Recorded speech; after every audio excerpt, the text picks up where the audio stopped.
আসসালামু আলাইকুম সুপ্রিয় দর্শক। নির্ভেজাল নিকেতনের যে জমিটি কালকে পানি নিয়েছিলাম, কালকে সেখানে আসছি। দেখতে পাচ্ছি যে পেঁয়াজের পানি নিয়েছি সবগুলো জায়গাতে, মানে প্রত্যেকটা জায়গায় পানি নেওয়া হয়েছে। দেখতে পাচ্ছেন এই যে পেঁয়াজটা দেখাচ্ছি আপনাদেরকে। এই যে এই পেঁয়াজটি পানিতে পেঁয়াজগুলো খাড়া হয়ে গেছে। দেখতে পাচ্ছেন এই যে সবগুলো খাড়া হয়ে গেছে। আর কিছু ভুট্টা গাছ লাগানো হয়েছিল এই যে জায়গায় জায়গায়। এই যে ভুট্টা গাছগুলো হয়ে গেছে, এই যে দেখতে পাচ্ছেন ভুট্টা গাছ এই যে হয়ে গেছে। তো দর্শক, আমাদের যে নির্ভেজাল নিকেতনের যে সবজিগুলো, এই সবজিগুলো মোটামুটি পানি পাওয়ার পরে দেখতেছি মানে শক্তি দিচ্ছে গাছে।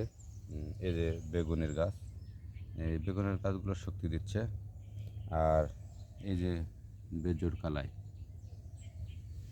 এগুলো যে মূলা গাছ, দেখতে পাচ্ছেন এই যে মূলা গাছগুলো সেভাব এক মানে শক্তি দিয়েছে। আসলে আমরা জৈব সার দিয়ে তৈরি করতেছি। মানুষ অনেক রকমভাবে কমেন্ট করতেছে, আসলে কমেন্ট করতেই পারে, কারণ কিছু না দেখে তো বলা যায় না।